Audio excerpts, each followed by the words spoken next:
Well, once upon a time, a long, long time ago, there was a time in our world before there were ATMs.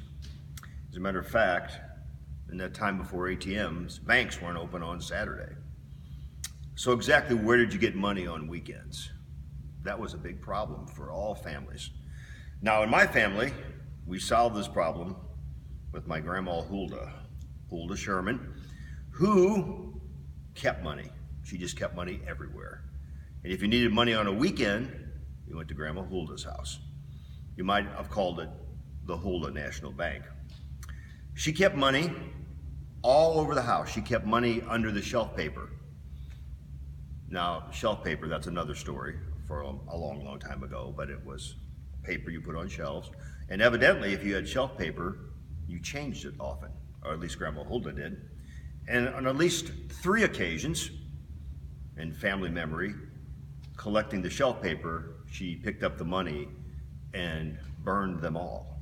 So, famous stories about Grandma Hulda running through the house screaming, "The money, the money." She kind of got past the shelf paper hiding stage, and so she hid money in the basement somewhere. And she hid it in a Band-Aid box, a metal Band-Aid box with a lid. If you needed money on a weekend, like I did one time to get a beautiful 10-speed bicycle that cost $120, Grandma Sherman would go into the basement. You couldn't go in the basement with her because then you would know where the money was hidden. And she would go in the basement and come up with the Band-Aid box, and she would open the metal lid, and money would just explode out of this box. She had money that was wrapped up with rubber bands and all sorts of different amounts, $100, $140, $50. So whatever you came for, Grandma Sherman would have the right denominations for you, and she dutifully gave me $120. Now you had to pay Grandma back. It wasn't a gift, because it's a bank, you know, Hulda's Bank. But she didn't ever charge interest. And she had to have the money back because she wanted that money available to help the next person. And she wanted that money available to be generous. And she wanted to have that money available to help people in the neighborhood that had problems.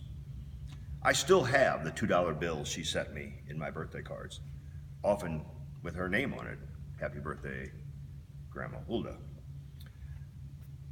Now, Grandma didn't go to school past the 6th grade, but she had a lot of wisdom about money.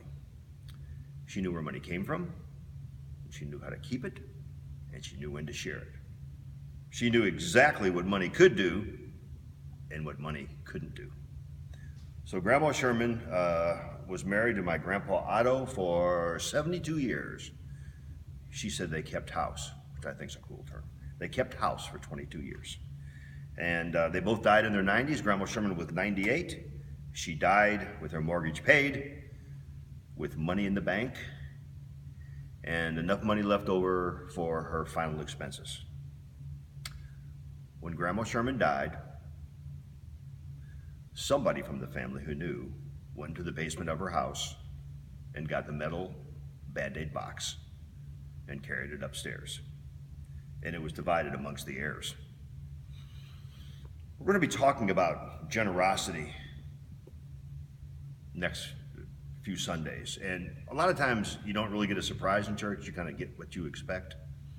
But on this Sunday, there will be a surprise, because we're going to try to follow the advice of John Wesley, the founder of the Methodist movement, who said, you need to make all that you can so you can save all you can, so you can give all you can.